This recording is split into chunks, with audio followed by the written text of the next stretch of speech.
What has gone wrong in New York? Let me know your thoughts below immediately. Does this worry you for the playoffs? Or are you not really worried? I want to hear your thoughts below. I got a whole laundry list. So first off, JT Realmuto has been very bad. 8 at-bats in 2 games. He has 5 strikeouts. The Mets are doing a wonderful job in terms of getting him to chase. He's also had some brutal at-bats. In the first game, 3 forkballs in a row with runners on second and third, and he just couldn't do anything. And that last pitch, he was really chasing. Since July, he's been hitting .322, so losing that reliable bat in the lineup that has been coming up clutch in key moments has cooked the Phillies this series. And if you remember last postseason against the Mets, he did not even register a hit. So it seems like New York really has JT's number in terms of offense. The Mets have reduced the damage of Kyle Schwarber as well. 7 at-bats, 0 hits so far. He only has 1 strikeout, so it's not that. He's creating contact, but he just hasn't connected quite yet. And this has been a huge part of the recipe for the Mets in terms of owning the Phillies. Spike Eskin posted, the player that is worst at Citi Field is Schwarber. He does not have a hit in this series.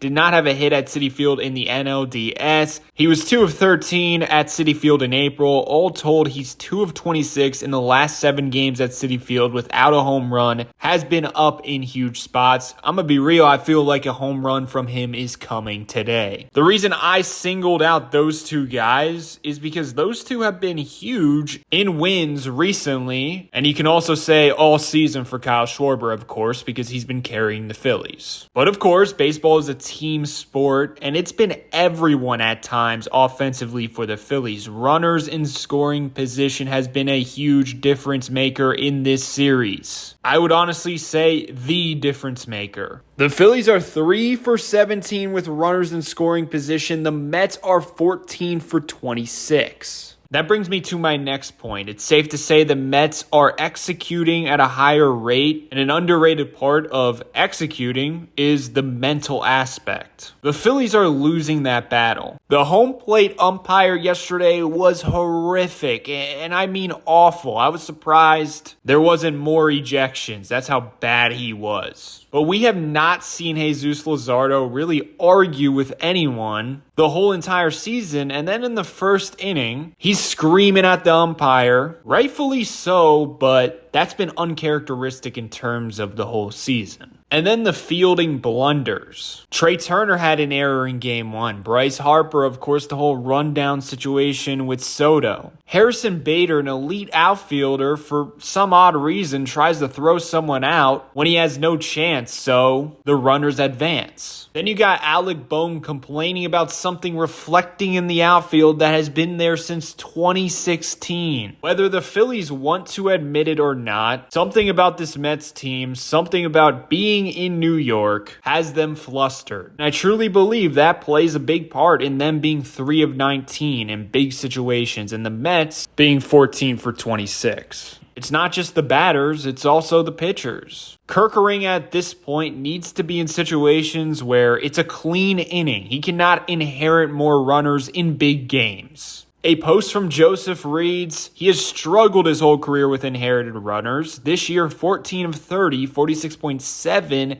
have scored thus far. In the regular season career, 17 of 43, 39.5% inherited runners have scored. In the postseason, 5 of 7 inherited runners have scored. And recently, that's been a big issue for him. So at this point moving forward, Rob Thompson has to understand that, and he has to adjust. In that situation, I don't think the decision of who comes in can be based on the analytics for Kerkering or matchup data. I think at this point, somehow, someway, Tanner Banks has proved that he might be the most reliable in a high leverage, high pressure situation. That's definitely something to watch for moving forward. Just like JT and Kyle from an offensive perspective haven't been there. Christopher Sanchez, the ace of the staff, was not good enough. Duran recently just hasn't been good enough. He's missing his spots. Too much down the middle of the plate, not working the corners. I know most Phillies fans would be like, I don't want to see the Mets in the playoffs, but I do. Either they get exposed again, which at this point, I think as fans, we're used to it. But imagine the confidence boost the Phillies would get defeating this team when it matters most. And honestly, I think they need to conquer this demon to reach the mountaintop. Do you agree with that? Let me know your thoughts below. Did I miss anything? And also subscribe. Trying to hit 1,000 subs. Thank you very much.